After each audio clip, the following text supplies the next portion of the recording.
উচ্চ মূল্যস্ফীতি নিয়ন্ত্রণ ও ব্যাংক খাতে শৃঙ্খলা ফেরানো অন্তর্বর্তী সরকারের জন্য বড় চ্যালেঞ্জ বলে মনে করছেন অর্থনীতিবিদরা। সুশাসন নিশ্চিত করার মাধ্যমে ব্যাংকিং খাতে সংস্কারের পাশাপাশি বাংলাদেশ ব্যাংককে স্বাধীনভাবে চলতে দেওয়ার পরামর্শ বিশ্লেষকদের। দীর্ঘদিন ধরে উচ্চ মূল্যস্ফীতির চাপে জর্জরিত সাধারণ মানুষ, এমনকি মূল্যস্ফীতির কারণে ব্যবসায়ীদেরও খরচ বেড়ে যাচ্ছে।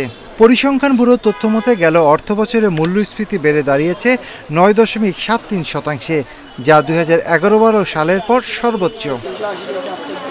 বিশ্লেষকরা বলছেন, এই দুরবস্থা থেকে দেশকে এগিয়ে নিতে হলে ধাপে ধাপে সংস্কার প্রয়োজন। অন্তর্বর্তী সরকারের প্রথমেই জোর দিতে হবে নিত্যপণ্যের দাম নিয়ন্ত্রণে। দ্রব্যমূল্য অ্যাড্রেস করাটাও কিন্তু অত্যন্ত প্রয়োজনীয়, কারণ মানুষের জীবনে নাভিশ্বাস হয়ে গেছে দ্রব্যমূল্য যেভাবে বেড়েছে, সেটাকে নিয়ন্ত্রণে আনতে হবে। উচ্চ মূল্যস্ফীতি এটাকে নিয়ন্ত্রণে নিয়ে আসা, এটা একটা সবচেয়ে বড় চ্যালেঞ্জ হবে, কারণ এটার সাথে আমাদের বিনিয়োগ, কর্মসংস্থান এগুলো আমাদের জড়িত। অনিয়ম ও দুর্নীতির কারণে খেলাপি ঋণে জর্জরিত ব্যাংক খাত। ১,৮৫,০০০ কোটি টাকা ছাড়িয়েছে খেলাপি ঋণের পরিমাণ, বেড়েছে বিদেশে অর্থ পাচার। আর্থিক প্রতিষ্ঠানগুলোর সুশাসনের অভাব ও কেন্দ্রীয় ব্যাংকের স্বায়ত্তশাসনের ঘাটতি এ খাতকে ক্ষতিগ্রস্ত করেছে বলেও মত ব্যবসায়ী ও অর্থনীতিবিদদের। বাংলাদেশ ব্যাংককে আপনাকে ইন্ডিপেন্ডেন্ট করতে হবে। সারা পৃথিবীতে কিন্তু সেন্ট্রাল ব্যাংক ইন্ডিপেন্ডেন্ট, আমাদেরকে ইন্ডিপেন্ডেন্ট করতে হবে। এবং এই দীর্ঘ বেশ কিছু বছর ধরে দেখা গেছে যে কিছু কিছু লোকের ব্যাংক কুক্ষিগত হয়েছে এবং তারা অনেকে হাজার হাজার কোটি টাকা নিয়ে বিদেশে পাচার করেছে। এইগুলি চিহ্নিত করতে হবে। ব্যাংকিং খাতে সংস্কার, সেখানে যে ধরনের বিচ্যুতি হয়েছে, দুর্নীতি হয়েছে, সেগুলোর কে অ্যাড্রেস করা। বিশ্লেষকদের মতে রাজস্ব আদায়, রপ্তানি আয়, বৈদেশিক মুদ্রার রিজার্ভ কম থাকা সহ অর্থনীতির অন্যান্য সমস্যার সমাধানে প্রয়োজনীয় উদ্যোগ নিতে হবে। জোর দিতে হবে বিনিয়োগ ও নতুন কর্মসংস্থান তৈরিতে। Shafil Alam Sujon, Independent News, Dhaka. দেশের অর্থ পাচারকারী কারা তা জানা গেছে, তবে এ অর্থ ফেরত আনতে যথেষ্ট তথ্য প্রমাণ লাগবে বলে জানিয়েছেন অর্থ ও পরিকল্পনা মন্ত্রণালয়ের উপদেষ্টা সালেউদ্দিন আহমেদ। বলেন, আর্থিক খাতের কেলেঙ্কারি যারা করেছেন তাদের বিরুদ্ধে দ্রুতই ব্যবস্থা নেওয়া হবে। বিকেলে সচিবালয়ে এসব কথা বলেন তিনি। জানান, দেশের অর্থনীতির গতি থেমে যায়নি বা লাইনচ্যুত হয়নি, তবে মন্থর হয়েছে। মন্থর অর্থনীতিকে সচল করার চেষ্টা করা হবে। এছাড়া মুদ্রাস্ফীতি নিয়ন্ত্রণে কাজ শুরু করা হবে। অর্থ উপদেষ্টা আরও জানান, আয় ব্যয়ের ভারসাম্য ফিরিয়ে আনা জরুরি। ব্যাংকিং খাতে আস্থা ফিরিয়ে আনা চ্যালেঞ্জিং উল্লেখ করে জানান, এই খাতে আস্থা ফেরাতে এখনই কাজ শুরু করতে হবে। পাশাপাশি আইন শৃঙ্খলা নিয়ন্ত্রণ করা অন্তর্বর্তী সরকারের একটি অগ্রাধিকার বলেও জানান তিনি। সমতা ভিত্তিক ন্যায্য এটা হিসেবে করতে আয় সংস্থান লোকের বাড়ুক এবং বাজারে যেটা মূল্যস্ফীতি যত সম্ভব কমুক। মানুষ জীবন জীবিকার ব্যাপারে আমরা যথাসম্ভব চেষ্টা করবো সব মানুষ।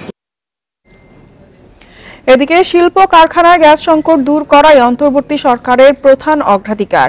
পাশাপাশি ক্ষুদ্র শিল্প ঘিরে নতুন পরিকল্পনা নেওয়া হবে। মন্ত্রণালয়ের কর্মকর্তাদের সাথে বৈঠক শেষে এসব কথা জানিয়েছেন অন্তর্বর্তী সরকারের শিল্প বিষয়ক উপদেষ্টা আদিলুর রহমান খান। এছাড়া দুর্নীতির বিরুদ্ধে জিরো টলারেন্স নীতি গ্রহণের কথাও জানান তিনি। দীর্ঘদিন ধরেই শিল্প কারখানায় চাহিদা মতো গ্যাস না পাওয়ার অভিযোগ উদ্যোক্তাদের। গ্যাসের অভাবে বন্ধ হয়ে গেছে অনেক কারখানা। এমন পরিস্থিতিতে শনিবার শিল্প মন্ত্রণালয়ে যান অন্তর্বর্তী সরকারের শিল্প উপদেষ্টা আদিলুর রহমান খান।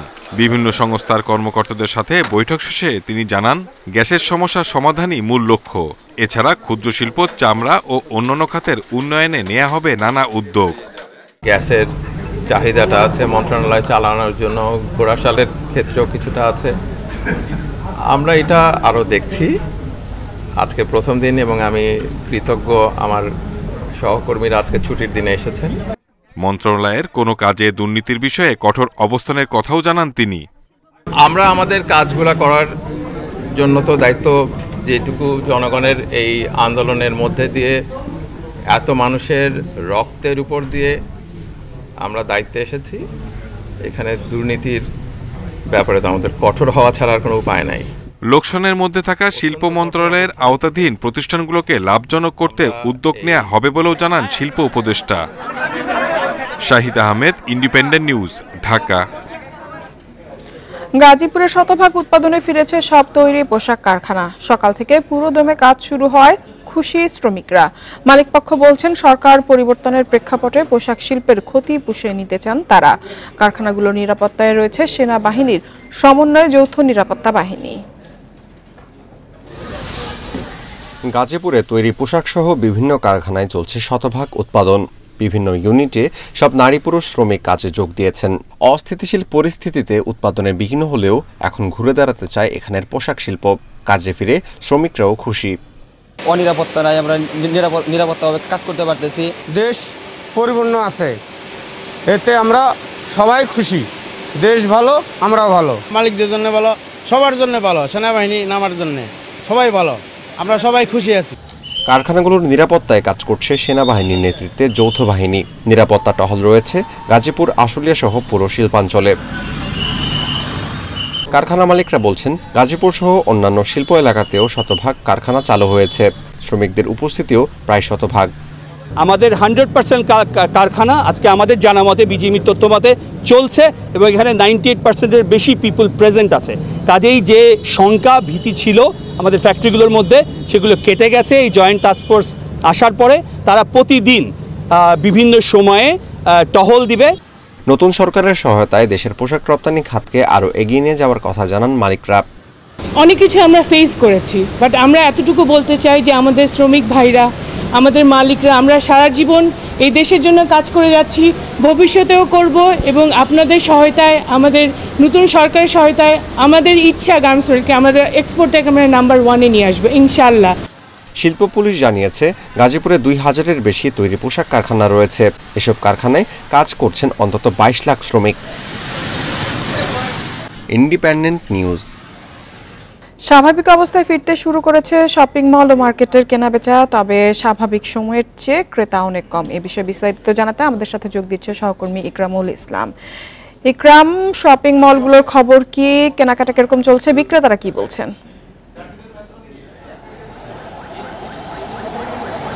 আমি এই মুহূর্তে আছি রাজধানীর নিউ মার্কেট এলাকায়।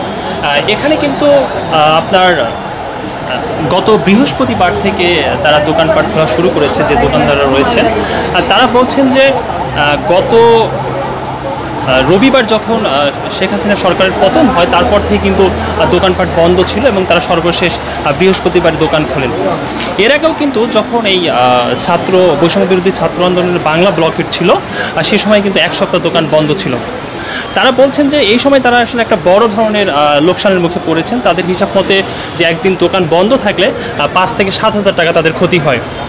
আর সেই হিসেবে গত বৃহস্পতিবার শুক্রবারও তেমন একটা বিক্রি তাদের ছিল না। তবে আজকে শনিবার আমরা এখানে আসলে অনেক মানুষকে দেখতে পাচ্ছি যারা বিক্রি করছেন এবং বিভিন্ন ক্রেতারাও এখানে এসেছেন। আমরা কিন্তু এখানে ক্রেতাদের সাথেও কথা বলেছি। তারা বলছেন যে তারা যে আতঙ্কিত একটা সময় পার করেছেন সেটা কিন্তু এখন অনেকটাই কমে গেছে। আইন শৃঙ্খলা অনেকটা ফিরে এসেছে এবং তারা রাস্তায় মোটামুটি তাদের যে চলাচল সেটা করতে পারছেন, যার কারণে তারা প্রয়োজনীয় জিনিস কেনার জন্য এখানে আসছেন। আমরা এখানে কিন্তু নারীদেরও দেখেছি, তারাও কেনাকাটার জন্য এসেছেন এবং তারা অনেকে পরিবার সহ এসেছেন। আমরা দোকানি যারা রয়েছেন তারা বলছেন যে তারা আশা করছেন খুব শীঘ্রই 2-1 দিনের মধ্যেই তাদের বিক্রি আগের পর্যায়ে চলে আসবে। সব কিছু মিলিয়ে আমি যদি আরেকটা বিষয় আপনাকে জানিয়ে রাখি যে দোকান মালিক সমিতির হিসাবে কিন্তু দেশে যদি একদিন কোনো কারণে সব কিছু বন্ধ থাকে তাহলে 2,000 কোটি টাকার কিন্তু ব্যবসার ক্ষতি হয়। সেই হিসাবে আমরা বলা যায় যে গত বিভিন্ন কারণে যে বন্ধ ছিল সেখানে প্রায় 20,000 কোটি টাকার মতো ক্ষতি হয়েছে বলে তারা আমাদেরকে জানিয়েছেন। এই ছিল আমার কাছে সর্বশেষ।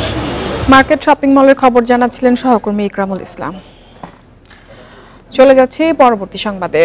শেয়ার বাজারে সবশেষ 6 কোম্পানির ফ্লোর প্রাইসও প্রত্যাহার করে নিয়েছে নিয়ন্ত্রক সংস্থা Bangladesh securities exchange and commission.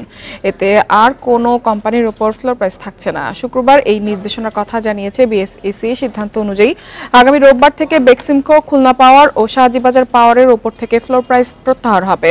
R 14 August থেকে ফ্লোর প্রাইস থাকবে না বিএসআরএম লিমিটেড, ইসলামী ব্যাংক ও মেঘনা পেট্রোলিয়ামের। শেয়ার বাজারে পতন ঠেকাতে গত 4 বছরে কয়েক দফা শেয়ারে ফ্লোর প্রাইস আরোপ করে বিএসইসি।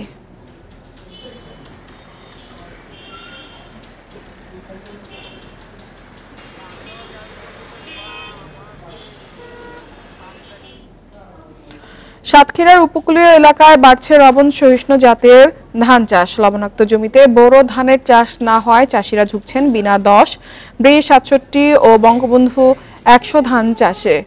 বোরো ধানের মতো একই খরচে ফলনও সমান হয় খুশি চাষিরা। পরিকল্পিতভাবে ধান চাষ করতে পারলে উপকূলীয় এলাকায় বিপ্লব ঘটানো সম্ভব বলছে কৃষি সম্প্রসারণ অধিদপ্তর। 2009 সালে উপকূলীয় এলাকায় আইলার তাণ্ডবের পরে লবণাক্ততায় ভরে যায় পুরো এলাকা। চিংড়ি আর কাঁকড়া চাষ ছাড়া বোরো ধান বা রূপা আমন ধান ফলানো যেত না এসব জমিতে। এতে খাদ্য সংকটে ভুগতে থাকে সাতক্ষীরার আশাশুনি ও শ্যামনগর উপজেলার মানুষ। সম্প্রতি ব্রি 67, বঙ্গবন্ধু 100, বিনা 10 সহ লবণ সহিষ্ণু জাতের ধান আবাদে মিলতে শুরু করেছে সুফল। বোরো ধানের মতো একই খরচে ফলন পাওয়া যাচ্ছে 15 থেকে 20 মণ ধান। এতে খুশি চাষিরা। গাছের যে আনুপাতিকভাবে তাতে আমার মনে হচ্ছে এরকম 15 থেকে 20 মণ টন আমরা পাবো, হয়তো বা সব জায়গায় সমতুল্য হয়নি। লবণ সহনশীল বলে আমরা মনে করছি, বা এর গাছটাও খুব শক্ত বা মজবুতভাবে আমাদের এখানে মাঠে টিকে আছে। লবণ সহিষ্ণু জাতের ধানের মান উন্নয়নের দাবি এলাকার পানি নিয়ে কাজ করে এমন সংগঠনের নেতাদের। লবণ সহিষ্ণু জাতের যে উৎপাদন করেছে সেই জাতের সাথে লোকাল জাতকে যদি ক্রস করে তাহলেই এই এলাকার জন্য ভালো বীজ তৈরি হবে, এবং লোকাল জাতের বীজ ওই এলাকার বীজ সংগ্রহ করে ওই এলাকার বীজ সংরক্ষণের যদি ব্যবস্থা করে তাহলে ওই লবণ সহিষ্ণু পর্যায়ক্রমে এই ধানগুলো আরও বেশি ধারণ করতে পারবে। লবণ সহিষ্ণু জাতের ধান আবাদের পাশাপাশি লবণাক্ততার মাত্রা নিয়ন্ত্রণে চাষিদের কৌশলী হওয়ার পরামর্শ কৃষি কর্মকর্তাদের। এই এলাকাকে লবণ সহনশীল অথবা ফসলকে যদি সমৃদ্ধ করতে চাই তাহলে আমাদেরকে ক্যানেলগুলোকে, যতগুলো খাল আছে এই খালগুলোকে সুপরিকল্পিতভাবে মিঠা পানি এই ক্যানেলগুলোতে আনতে হবে। সাতক্ষীরায় এবার লবণ সহিষ্ণু জাতের ধান চাষ হয়েছে 14,408 হেক্টর জমিতে, যা আগের বছরের তুলনায় প্রায় 1000 হেক্টর বেশি। Independent news. আর এই ছিল অর্থনীতি সারাদিনের আজকের আয়োজনে। আমন্ত্রণ আমাদের পরবর্তী সংবাদে।